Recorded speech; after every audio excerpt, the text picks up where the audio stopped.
Terima kasih Anda masih bersama kami di Warta Nusantara.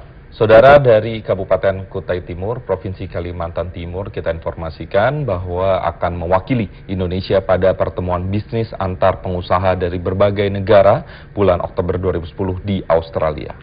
Dipilihnya Kutai Timur karena memiliki potensi alam yang belum banyak digali, sehingga bisa menjadi pintu masuk bagi investor asing untuk menanamkan usahanya di berbagai daerah lainnya di Indonesia.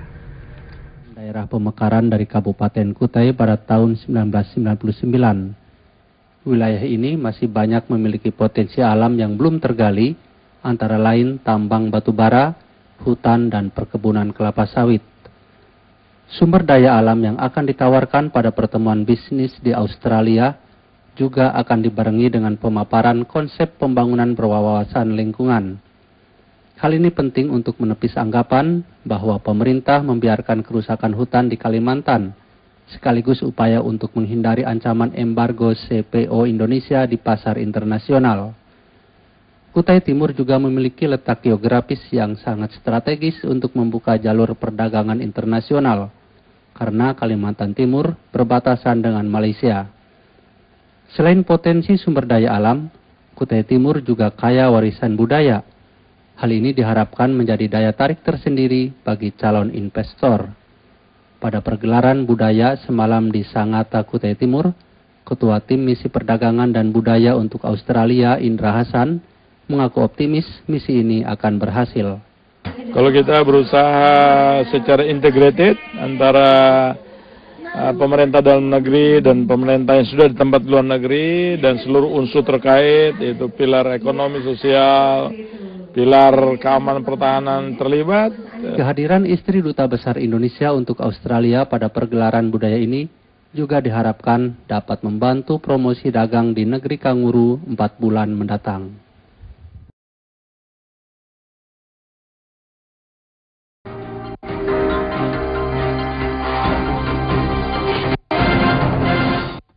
Program transmigrasi tidak saja membantu meningkatkan ekonomi masyarakat, namun juga menjadi media asimilasi budaya antar suku dari berbagai daerah. Ya, saudara, seperti yang terjadi di pedalaman Kalimantan Timur yang kini berkembang budaya Jawa, Bugis, dan Makassar, termasuk dari suku Ende, Nusa Tenggara Timur.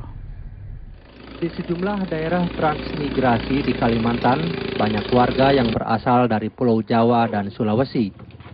Meski mereka sudah tinggal lebih dari 20 tahun, namun budaya daerah asalnya tetap masih dilestarikan. Percampuran budaya ini diterima suku Kutai, penduduk asli Kalimantan Timur.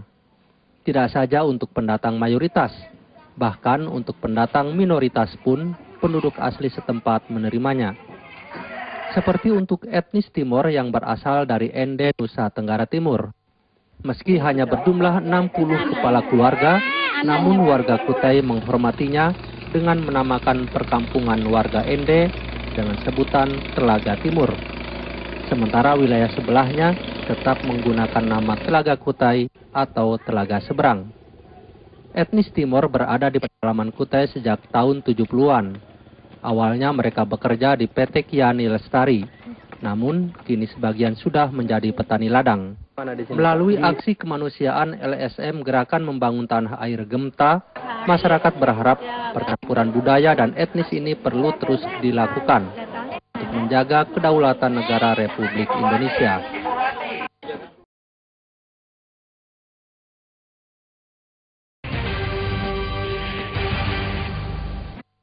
Ya, saudara, jika Anda pernah menonton film Laskar Pelangi, cerita yang hampir sama terjadi di pedalaman Kutai Timur, Provinsi Kalimantan Timur. Ya, di wilayah ini ada satu sekolah dasar yang kondisinya sangat memprihatinkan, ditinggalkan siswanya karena mengikuti orang tuanya yang pindah akibat di PHK PT Kiani Lestari yang gulung tikar pada tahun 2001.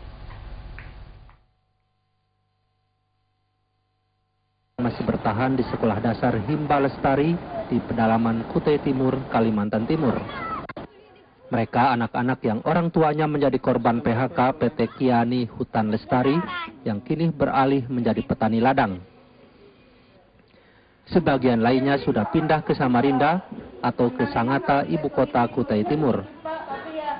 SD Himba Lestari hanya memiliki 2 ruang kelas yang digunakan untuk belajar bersama siswa kelas 1 sampai kelas 5. Tahun ini kelas 6 hanya ada 1 siswa yang sudah lulus dan pindah ke SMP di Samarinda. Pengajar di sekolah ini hanya 2 orang guru honorer. Dengan kondisi yang sangat terbatas, yang dilakukan guru hanya terus berupaya memotivasi siswa agar tetap semangat belajar. Cita-cita aku jadi dokter. Kenapa pengen jadi dokter? Karena aku nggak mau sakit. Kemarin itu saya udah meluluskan siswa yang ada di sini, Pak, ya. Saya ikutkan ke SD Indo. Itu ternyata murid saya itu lulus, itu sudah suatu kebanggaan dari saya itu. Melalui aksi kemanusiaan LSM Gerakan Membangun Tanah Air Gemta, masyarakat berharap agar pemerintah lebih memperhatikan pendidikan di daerah ini seiring pemekaran desa-desa di pedalaman sebagai upaya memperpendek rentang kendali pemerintahan.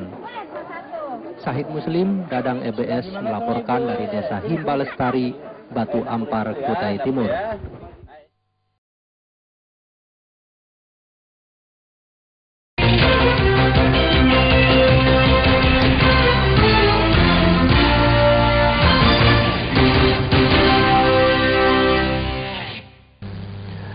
Demam sepak bola yang terjadi di berbagai negara termasuk di Indonesia ternyata tidak bisa dinikmati warga pedalaman. Selain karena siaran televisi sering hilang, juga karena dibatasinya penggunaan listrik.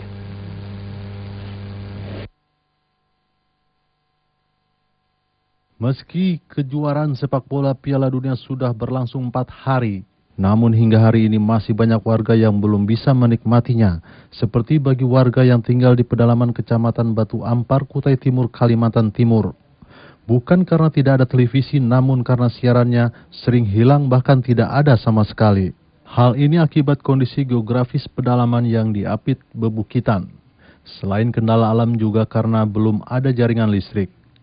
Untuk penerangan dan menghidupkan alat elektronik menggunakan mesin diesel yang dibatasi dari jam 6 sore hingga jam 12 malam.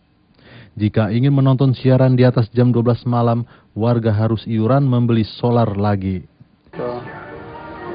Terus otomatis nambahin itu dong solar? Iya, nambah solarnya. Untuk beli solarnya gimana, Pak? Ya, siapa yang pingin nonton itu yang beli solar gitu. Kan lampu bisa. Siapa yang ingin nonton, itu yang beli solar. Ya. Tapi suara ada katanya? Kadang-kadang ada, tapi pertamanya aja, Pak. Kadang-kadang itu kalau agak lama tidak ada sama sekali. Oh gitu. Iya. Itu penyebabnya apa, Pak? Bilangnya tidak bisa kalau parabola, Pak. Pakai independen aja kan. Oh gitu. Tidak bisa dinikmatinya siaran langsung Piala Dunia. Hanya bagian kecil akibat terbatasnya sarana infrastruktur di daerah pedalaman. Persoalan penting lain yang sangat dibutuhkan yakni sarana kesehatan, pendidikan, dan peningkatan ekonomi masyarakat.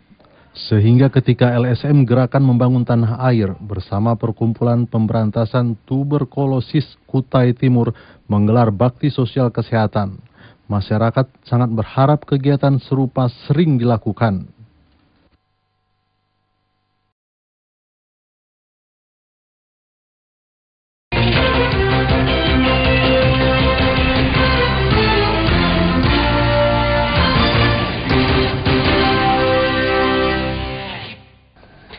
Saudara, animo masyarakat pedalaman terhadap bakti sosial kesehatan lebih baik dibandingkan dengan masyarakat di perkotaan.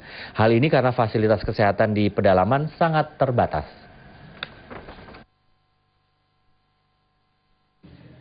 Bakti sosial kesehatan yang dilaksanakan LSM Gerakan Membangun Tanah Air Gemta bersama Perkumpulan Pemberantasan Tuberkulosis PPTI Kutai Timur di 18 kecamatan Kutai Timur mendapat sambutan beragam dari masyarakat. Jika di wilayah pedalaman seperti di perkampungan suku Dayak dan suku Kutai, warga sangat antusias mengikutinya. Sebaliknya di daerah perkotaan yang dekat dengan ibu kota Kutai Timur, Sangatta, warga menanggapinya biasa saja. Koordinator Lapangan Bakti Sosial Kesehatan Nurmalinda mengatakan, perbedaan tersebut karena berdasarkan temuan di lapangan terjadi perbedaan signifikan antara fasilitas kesehatan di daerah pedalaman yang serba kekurangan dengan daerah perkotaan yang lebih memadai. Respon mereka, kalau di pedalaman mereka sangat antusias, mereka tertib, teratur, jadi acara kita jadi lancar. Kalau kita di perkotaan mungkin sudah terdapat fasilitas kesehatan, mungkin mereka menilik kita itu ya hanya, oh ini ada pengobatan gratis, mereka mungkin memanfaatkannya tidak secara maksimal. Beda dengan di desa, mereka memanfaatkan ini fasilitas pengobatan gratis betul-betul. Mereka datang mau berobat dan konsultasi, dan itu yang mereka manfaatkan banget gitu.